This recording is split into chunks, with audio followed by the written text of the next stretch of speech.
அப்போஸ்தலனாகிய பவுல் எபேசியருக்கு எழுதின நிருபம் 3ஆம் அதிகாரம்.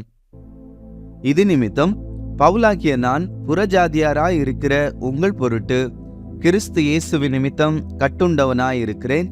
உங்களுக்காக எனக்கு அளிக்கப்பட்டிருக்கிற தெய்வ கிருபைக்குரிய நியமமும் இன்னதென்று கேட்டிருப்பீர்களே. அது என்னவெனில், புறஜாதிகள் சுவிசேஷத்தினாலே உடன் சுதந்திரருமாய் ஒரே சரீரத்துக்குள்ளானவர்களுமாய் கிறிஸ்துவுக்குள் அவர் பண்ணின வாக்கு தத்தத்துக்கு உடன் பங்காளிகளுமாய் இருக்கிறார்கள் என்கிற இந்த இரகசியத்தை அவர் எனக்கு வெளிப்படுத்தி அறிவித்தார். இதை குறித்து நான் முன்னமே சுருக்கமாய் எழுதியிருக்கிறேன். அதை நீங்கள் வாசிக்கையில் கிறிஸ்துவின் இரகசியத்தை குறித்து எனக்கு உண்டாயிருக்கிற அறிவை அறிந்து கொள்ளலாம்.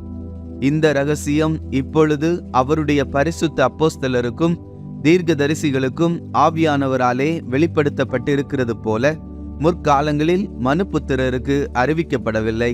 தேவனுடைய பலத்த சத்துவத்தால் எனக்கு அளிக்கப்பட்ட வரமாகிய அவருடைய கிருபையினாலே இந்த சுவிசேஷத்துக்கு ஊழியக்காரனானேன்.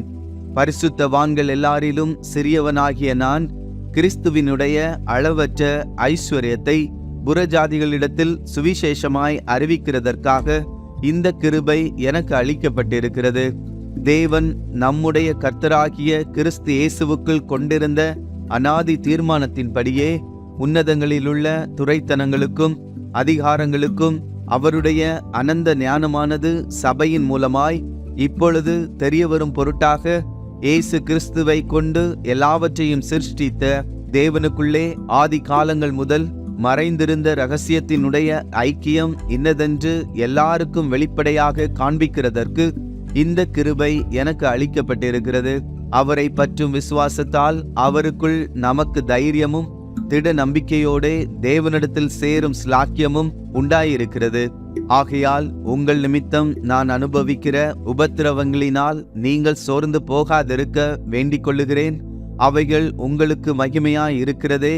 இது நிமித்தம் நான் பரலோகத்திலும் பூலோகத்திலும் உள்ள முழு குடும்பத்துக்கும் நாம காரணராகிய நம்முடைய கர்த்தராய் இருக்கிற இயேசு கிறிஸ்துவனுடைய பிதாவை நோக்கி முழங்கால் படியிட்டு, நீங்கள் அவருடைய ஆவியினாலே உள்ளான மனுஷனில் வல்லமையாய் பலப்படவும், விசுவாசத்தினாலே கிறிஸ்து உங்கள் இருதயங்களில் வாசமாய் இருக்கவும், நீங்கள் அன்பிலே வேரூன்றி நிலை பெற்றவர்களாகி சகல பரிசுத்தவான்களோடும் கூட கிறிஸ்துவினுடைய அன்பின் அகலமும் நீளமும் ஆழமும் உயரமும் இன்னதென்று உணர்ந்து அறிவு கெட்டாத அந்த அன்பை அறிந்து கொள்ள வல்லவர்களாகவும், தேவனுடைய சகல பரிபூரணத்தாலும் நிறையப்படவும் அவர் தமது மகிமையினுடைய ஐஸ்வர்யத்தின்படியே உங்களுக்கு அனுக்கிரகம் பண்ண வேண்டும் என்று வேண்டிக் கொள்ளுகிறேன்.